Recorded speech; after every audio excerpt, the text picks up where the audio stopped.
Hey everyone, this is Kirk here again at Option Alpha. This is the members only update for April 12th.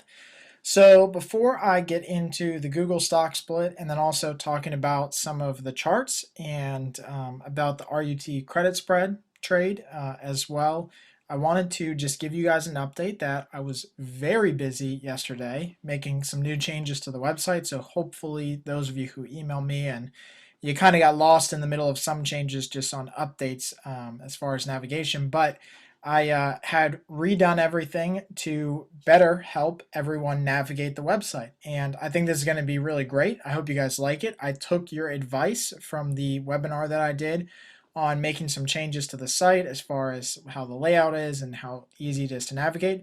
Again, all great suggestions. I took everything to heart, and this is what I came up with. So this is going to be a lot more easier for everyone to log in. You know exactly where to login is right here again. The login is right here on the top of every page. That's where you can log in, sign up, you get your friends to sign up. And then if you ever get lost, you can always click this members link right there, and that will take you back to this membership home page, which is right here. And this basically has everything that you're going to need going forward. So you can see everything is right in line. You have all the trading alerts, video tutorials, commentary, etc., etc. So everything you're going to need, I stripped out some of the stuff that people didn't like and kind of brought it back to just the raw stuff that everyone seems to like. So hopefully this is a lot better. Hope you guys enjoy this. As always, let me know what you guys like, don't like, or what you'd like to see added. I'm working on trying to add some scanning tools to the membership, and again, that'll just be for members. So I'm working with a coder, a couple coders, because I don't do that very well, and trying to get some scanning tools that are built into the website that'll run some quick scans and stuff for you guys. So as always, I'll keep you updated on that. So let's talk about Google real quick. That's kind of the headline. I think I like dividend stocks. I mean, most of what I have that's not in an account I can trade with is in REITs. And I've said that for a long time. People on coaching know that I love REITs. I think they're great. They're dividend stocks. They're big time payers. They are more or less exempt from taxes, which is great. So I'm a big believer in having something of your money in some more stable assets, especially your retirement accounts that you can't really trade all the different strategies in, having those in some stable long-term dividend stocks. So this to me is actually really great news that they're going to actually declare some sort of stock dividend in addition to the stock split, which is going to make it affordable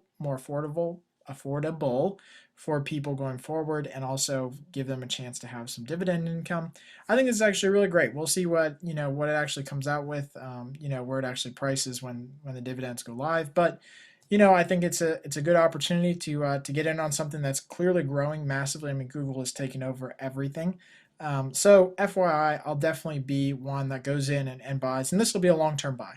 I think for me, depending on the price, it'll be something that I continue to buy, over the next couple of years. So just wanted to add my 2 cents on that. If we actually get to the charts, and before we get to the charts, let me go up to the actual trading screen here.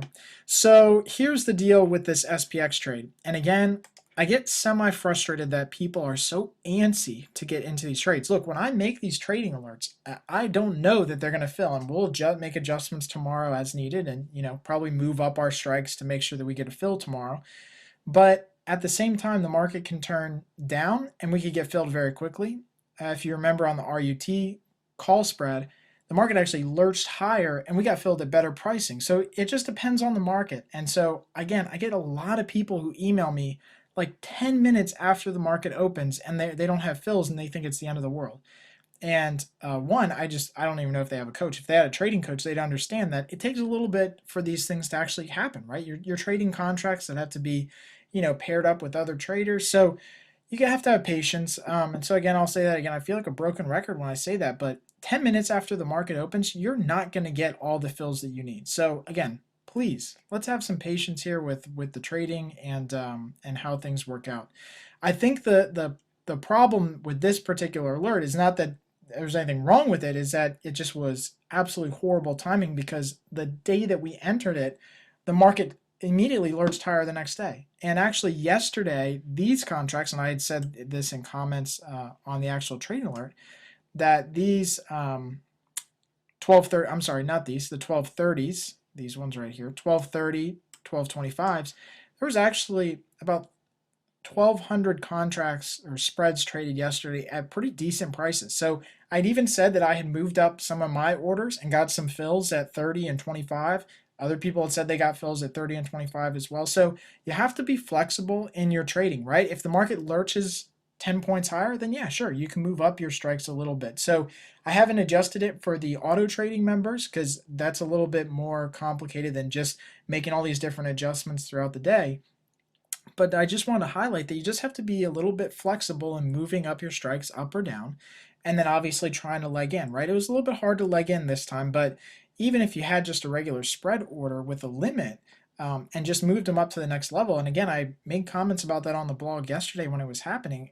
You could have easily gotten filled. I mean, there was about 1,200 spreads alone that got traded yesterday at this strike. So, and it just really depends on the day, which ones are in favor and which ones aren't. So, again, I think that was the biggest thing is that the market just immediately, I mean, we look at the chart of the SPX, right? We sent out the alert the morning after this huge red candle, and the market gapped higher the next morning. So, again, sometimes, you just don't get that good of luck. We got great luck on the RUT trade where the market, lurched higher the day that we entered it and then started to turn over the next day. And that's just, kind of the run of the mill. I think when it comes to all these different charts, especially the SPX, here's what I see. I think we've definitely broken the trend. And I think that's pretty evident in the charts that I have up here. And a lot of the indicators have really finally rolled over in a meaningful way. Not just kind of glossy top tipped over. But I think we've definitely broken the actual trend. If you look back last year, huge run that we had. We broke the trend, and then we proceeded to trade under it twice before really trading down and sideways. And I think we're going to do the same thing. Look, earnings are very strong, but the market's been expecting that, or at least in my opinion, or the market wouldn't have rallied this fast. Right? The market already is pricing in the fact that earnings could be really strong. So now that they are, it's kind of that situation where you have the market that knows earnings are going to be strong, but are they stronger than they expected? And that's what I look at. I think that we've definitely broken the trend. I mean, this is a pretty clear, solid, strong trend line, and we've definitely broken it to the downside. Now what we might do is actually trade underneath this trend line. Not go above it or not start a new trend, but just trade underneath of it, possibly up to, around 450 by May, June. I think that's the most likely area of the market to go from here. If it breaks back above it, I mean, more power to the bulls, but that's a hard line to push for the entire year. So I definitely see more of a sideways pattern starting to form now. I think when you look at again, all the indicators that are out there, they've all decisively moved over, and it's about time. They've had a little bit of uptick here today, but things like CCI never ever showed a bearish move until just last week, right? So you could have gone this entire time from here all the way to here, and you never got one single bearish signal, right? That's kind of why I've been on the sideline so long. It's just volatility's been low, the market's been riding high. I mean, look, you got to, as a trader who's doing these types of strategies, you got to ride, just let that market go or try to ride it some other way. But that didn't turn over until just last week. And so now that it has, it's starting to I guess, let other signals kind of turn over as well. You look at RSI. RSI really didn't turn over and hit the bottom area until, again, just the other day when it started to bottom. It's off the bottoms, but it doesn't mean it can't stay in a downtrend for now.